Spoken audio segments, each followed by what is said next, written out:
Alrighty, folks. I'm going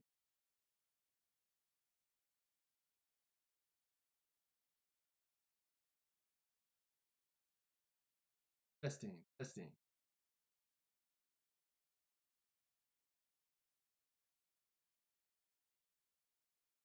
test. Be piloting,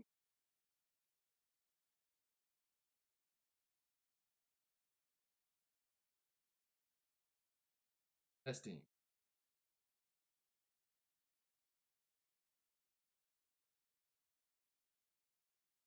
test, testing,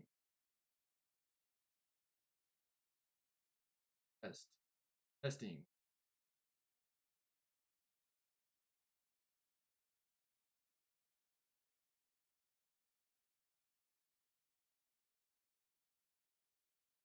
testing.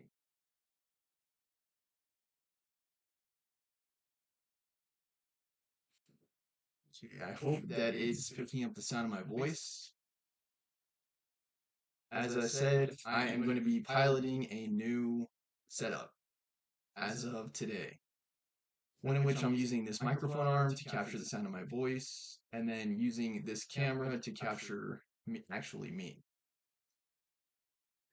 And yeah, I'm just going to see how this goes. I hope I'm going to have to go back and check the VOD and make sure everything checks out.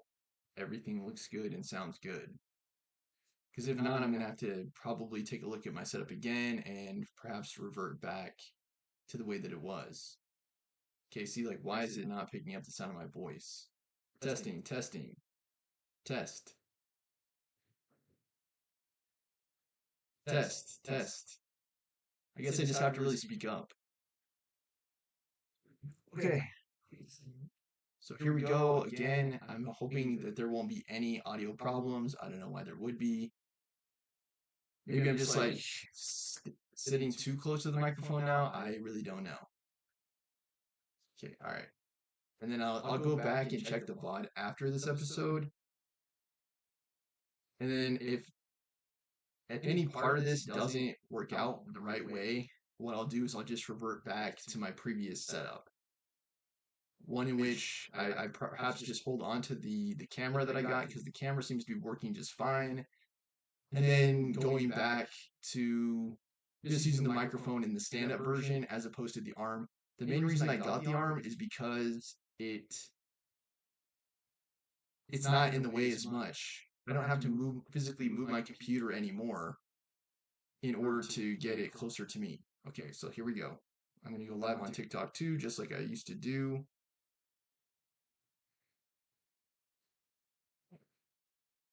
And this is basically just a test run.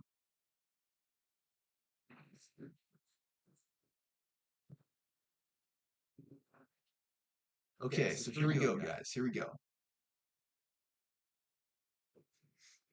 Even more success principles, except now you can finally see me on YouTube. So if you would like to go and see me on YouTube, it is the very same as my TikTok, Stormer Show, STORMERSHOW, and we'll be checking the VOD today. If there are any quality issues at all, I will go back to my previous setup. Because I really don't want to have to worry at all about the quality of my show. The main reason I purchased this microphone arm and the main reason I got this camera is because I was sick and tired of not being seen and heard on my own show. Like, that's the entire reason. Okay, so here we go.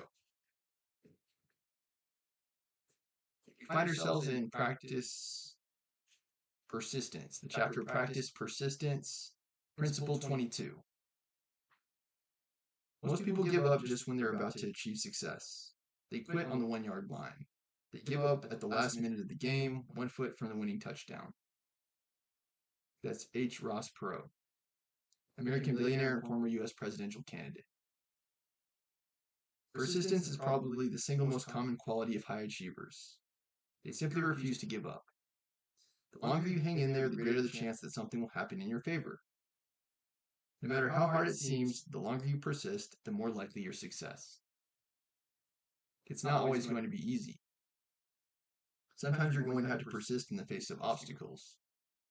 Oftentimes unseen obstacles that no amount of planning or forethought could have predicted.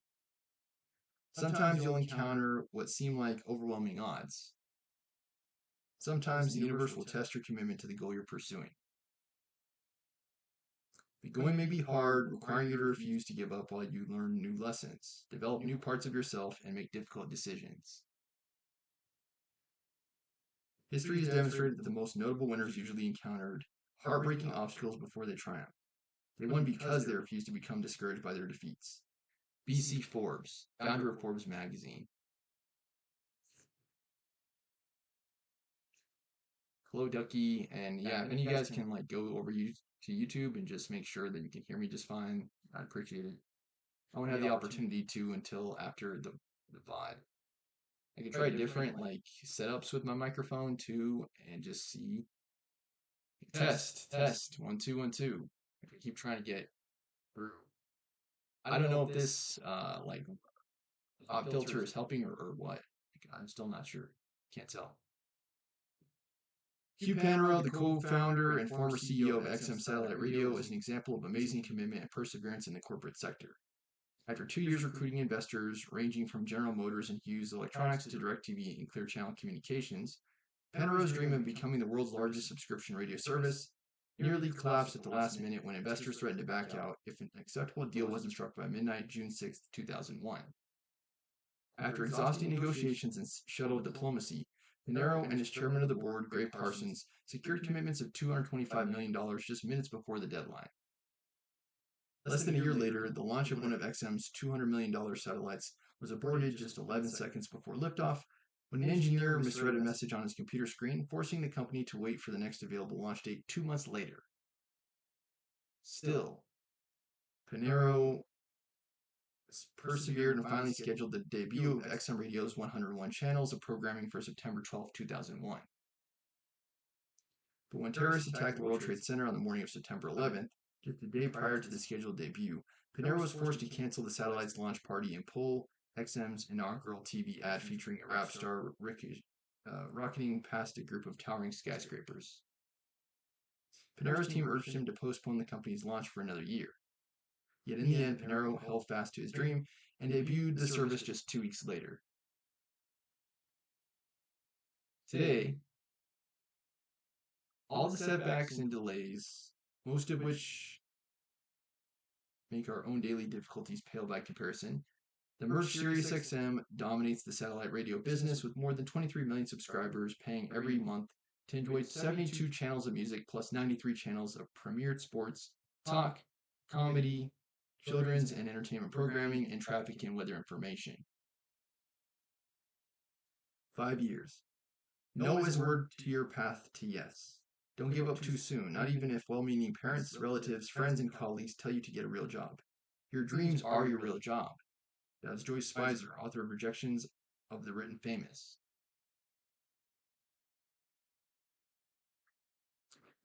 When Debbie McComber decided to pursue her dream of becoming a writer, she rented a typewriter, put it on the kitchen table, and began typing each morning after the kids went off to school. When the kids came home, she moved the typewriter and made them dinner. When they went to bed, she moved it back and typed some more. For 2.5 years, Debbie followed this routine. Supermom had become a struggling writer, and she was loving every minute of it. One night, however, her husband, Wayne, sat her down and said, "Honey, I'm sorry, but you're not bringing in any income. We can't do this anymore. We can't survive on just what I make." That night, her heart broke, and her mind too busy to let her sleep, she stared at the ceiling in their darkened bedroom. Debbie knew, with all the responsibilities of keeping up a house and taking 4 kids to sports, church, and scouts, that working 40 hours a week would leave her no time to write. Sensing her despair, her husband woke up and asked, "What's wrong?" "I really think I could have made it as a writer." "I really do." Wayne was silent for a long time, then sat up and turned on the light and said, "All right, honey, go for it." So Debbie returned to her dream and her typewriter on the kitchen table, pounding out page after page for another 2.5 years. Her family went without vacations, pinched pennies, and wore hand-me-downs. But the sacrifice and the persistence finally paid off. After 5 years of struggling, Debbie sold her first book, then another, and another. Till finally today, Debbie has published more than 150 books, many of which have become New York Times bestsellers and 4 of which have become made-for-television movies. Over 170 million copies of books are in print, and she has millions of fans. And Wayne, all that sacrifice in support of his wife paid off handsomely. He got to retire at age 50 and now spends his time building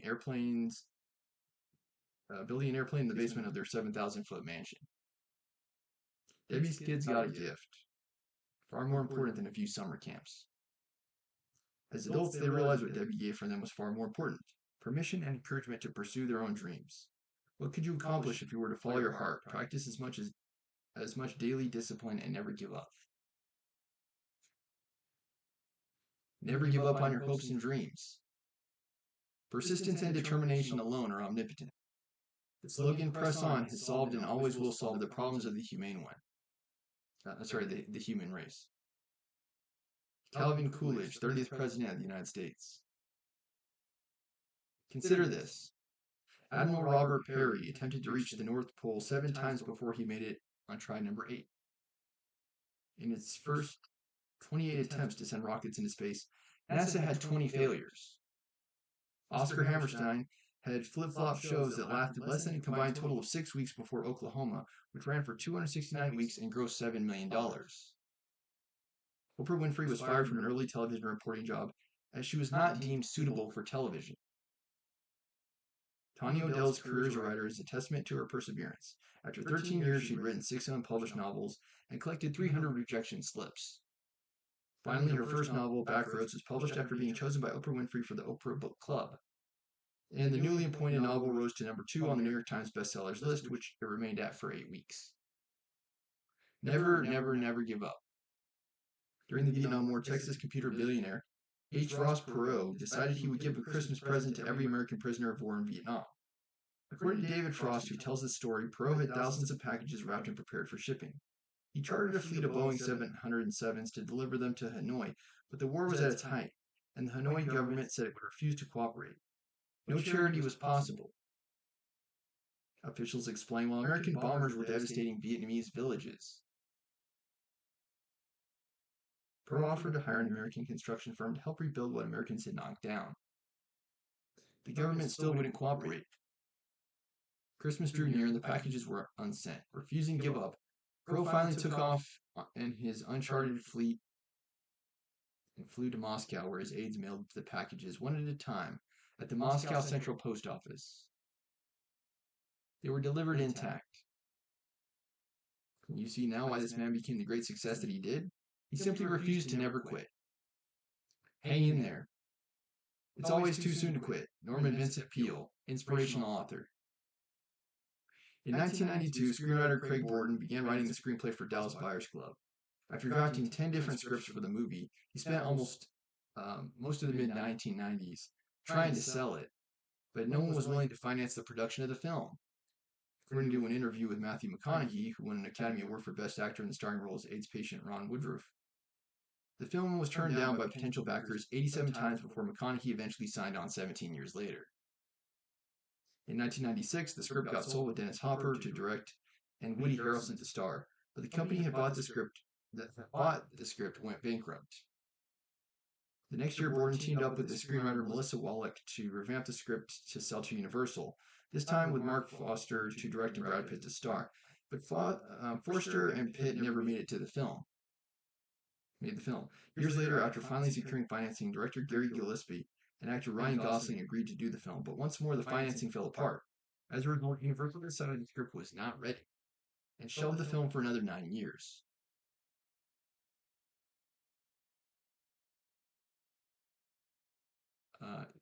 Yes, Marley. I'm trying to get through the chapter, okay? It's not that I don't care. It's, again, that I'm just trying to get through. And then if you could check out the YouTube, please just let me know again if you could hear me, because I have a new setup today.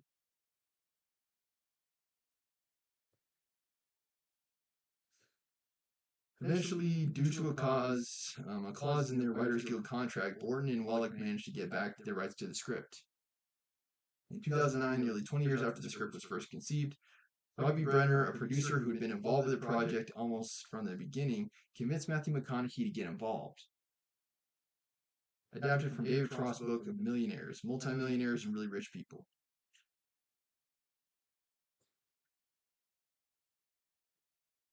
Yes, thank you for the donations if you should give me donations, but I'm really just trying to make sure this show gets out today. Again, I have to go back and check the VOD today to make sure that you can still hear me with the pop filter and the microphone arm. If this doesn't work out, I have to keep on making adjustments on my side, and then I might have to make tweaks here and there to see what works. It's a whole thing. But even after McConaughey lost 47 pounds for the role, again, we're talking about Dallas Buyers Club. With filming scheduled to begin in just 10 weeks, the new investors backed out. With actors and crew secured and ready to move forward, the production forged ahead and did the impossible. On a mere $5 million budget, they shot the entire film with one camera and 15-minute takes in just 25 days. Dallas Buyers Club was released in 2013 to universal acclaim by critics and audiences alike, and the tenacious commitment to see this film made eventually paid off in spades. Not only was it nominated for Best Picture at the Academy Awards, it earned nominations for Gordon and Wallach for Best Original Screenplay at the 2014 Writers Guild of America Awards at the Oscars. It went on to garner numerous Best Actor awards for McConaughey and Best Supporting Actor awards for Jared Leto. By February 2014, the film had grossed more than $55 million worldwide. He wouldn't give up his dream. We usually overestimate what we think we can accomplish in 1 year, but we grossly underestimate what we can accomplish in a decade. Anthony Robbins, motivational speaker and author of Awaken the Giant Within. Darrell Hammond started his career in acting in the 70s while attending the University of Florida. It was a rocky start because with his fumbling speech, the result of extreme child abuse by his mother, he was never cast in a role. He kept at it until eventually one theater professor took a chance on him. Because of Darrell's success in that and several subsequent roles, convinced him he should pursue a career in acting.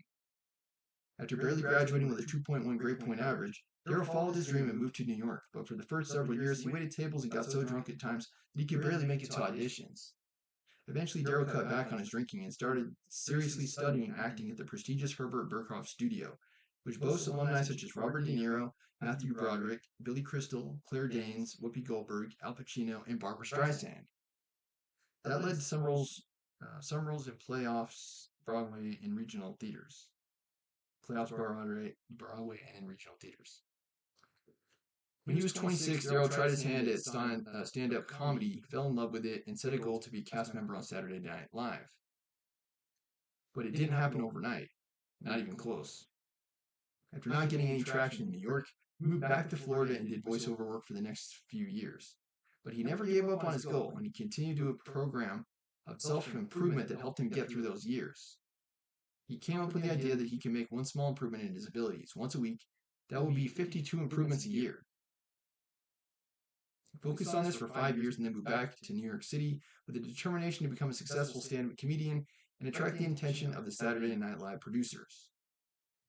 Starting in your 30s is late for a stand-up, and Darrell thought he might be too old to make it, but he decided to try anyway because he didn't want to give up on his dream. He used to put pictures of Harriet Tubman, Martin Luther King Jr., and Mahatma Gandhi on his wall for inspiration. The reason? They were people who didn't have any evidence they could accomplish what they wanted to accomplish, but they kept on going anyway. He continued to perform in the clubs around New York for the next 7 years, during which time he had failed 2 auditions for Saturday Night Live. You'd think after 7 years he would have given up. In fact, most people would have. But Darrell persisted, and finally after 7 long years, his persistence paid off. One night during his act at Caroline's, he threw in a short impression of President Bill Clinton. It just so happened that night that a producer from Saturday Night Live was in the audience, and he was looking for someone for the show that could do a good Bill Clinton impression. As a result, Darrell was invited to audition for Lorne Michaels, the creator of Saturday Night Live. Darrell said he had been preparing for that moment for 12 years. He was ready and he landed the role, finally fulfilling his ultimate dream. Darrell went on to spend 14 years on the show, performing in more than 200 episodes, and became best known for his hilarious impressions of famous people such as Bill Clinton, Al Gore, Dick Cheney, and Donald Trump, as well as entertainers like Sean Connery and Jack Nicholson. Since he left the show in 2009 at 53 years of age, the oldest cast member in the history of the show, he's gone on to appear on Broadway and in numerous movies and television shows, including his own Comedy Central special. Darrell has an extraordinary career because in the beginning he refused to give up.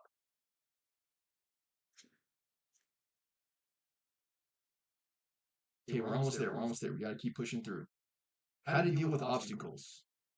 For every failure, there's an alternative course of action. You just have to find it. When you come to a roadblock, take a detour. That was Mary Kay Ash, founder of Mary Kay Cosmetics. Whenever you confront an obstacle or run into a roadblock, you need to stop and brainstorm 3 ways to get around, over or through the block. For every obstacle, come up with 3 different strategies for handling the potential obstacle. There are any number of ways that will work, but you'll find them only if you spend time looking for them. Always be solution-oriented in your thinking. Persevere until you find a way that works. Difficulties are opportunities to better things. They are stepping stones to greater experience. When one door closes, another always opens, as the natural law it has to balance. That's Bryan Adams, author of How to Succeed. Okay, so that was Principle 22. Practice persistence. And the next time will be Principle 23, practice the rule of 5. Okay, I'm going to do a quick test of my microphone setup. Again, I need to see which orientation it's going to work best in, because I can still see it is struggling to pick up my voice, even at the best of times, which it should not be. It should be very clearly and easily picking up my voice at all times. Okay. So I wonder if I should just end my TikTok, because I think that's the best way, is just for me to end my TikTok, and then I will continue on YouTube to do the quick check. Thank you so much for watching. Please remember to support the show. Please pay it forward. Like, comment, share, subscribe. Donations, Venmo Stormer Show. Thank you so much for watching. Sleep tight, have a good night, and thanks for watching.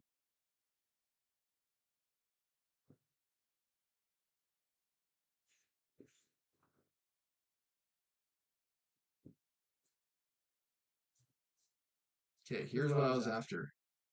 Like, is this going to work? Test 1 2, test 1 2. I can pull it down like this and pull it over here.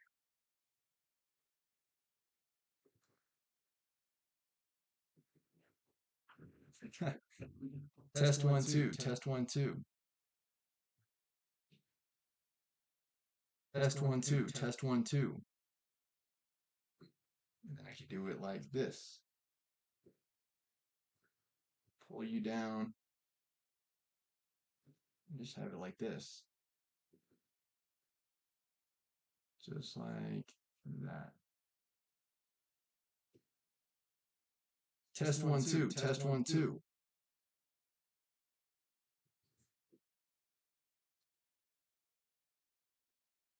Close as you can get to my mouth.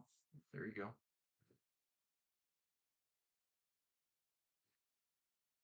There, that should be fine.